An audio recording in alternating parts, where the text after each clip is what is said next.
Hello, everyone, and welcome to this episode of the Author's Corner. Today, we have an inspiring guest with us. Paco Adams is a best-selling author of science fiction and fantasy novels and is here to talk about his latest novel, Paragon Firing. Thank you for joining us today, Paco. Thank you, Abby. It's a pleasure to be here. So, Paragon Firing, it's such an interesting concept.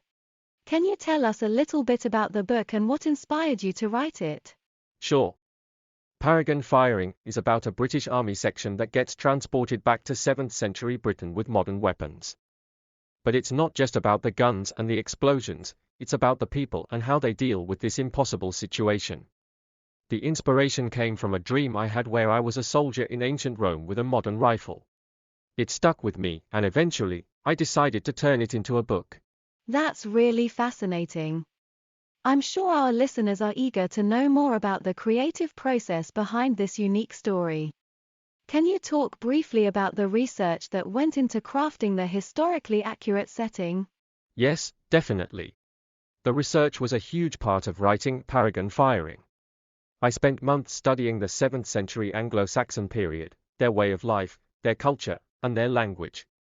I wanted to make the setting as authentic as possible, so I even visited some of the locations mentioned in the book, like the Isle of Wight and the White Horse at Uffington.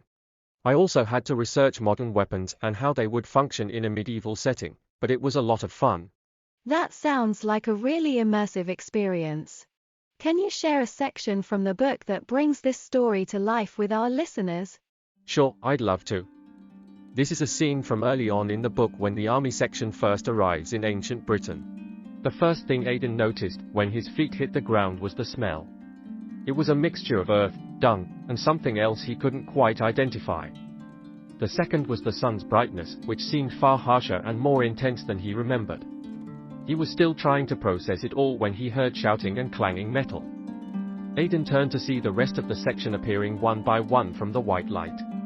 They all looked disorientated and a little shaken, but they were standing and had their weapons. That was something, at least. He scanned the area, trying to figure out where they were. The landscape was open and flat, with fields of green and brown stretching out in all directions. But it wasn't until he caught a glimpse of a nearby hill, the unmistakable outline of a castle on top, that he finally realized where they had ended up, and it wasn't a case of where but when. Wow, that's really vivid. It makes you feel like you're right there with them. I'm curious, what were some of the challenges you faced when writing this book? Well, one of the biggest challenges was balancing the action with the character development. It's a fine line to walk in any novel, but especially in a story with so much explosive action. I also had to make sure the dialogue and actions of the soldiers were authentic to their characters, so I spent much time researching military jargon and tactics. And what was the highlight of your writing journey for this book? That's a tough one because there were so many.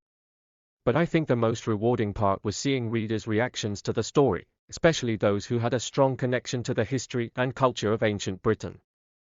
I received some heartfelt messages from people who appreciated the attention to detail and the respectful portrayal of their heritage. That's wonderful to hear. Lastly, can you talk a bit about the themes and characters in Paragon Firing that make it such a captivating read? Well, one of the main themes is the idea of survival and adaptation. The soldiers are thrown into a completely foreign world and have to figure out how to survive and thrive in it, with no guarantee of ever returning home. It's also about the clash of cultures and the impact of technology on a society that is still firmly rooted in tradition. As for the characters, I wanted to create a diverse group of soldiers who had their own strengths and weaknesses, fears and desires. They have to navigate some pretty intense situations, and it's interesting to see how they change and evolve over the course of the book. Well, I know I'm definitely intrigued. Thank you so much for joining us today, Paco, and sharing your insights on Paragon Firing. Thank you, Abby. It was a pleasure.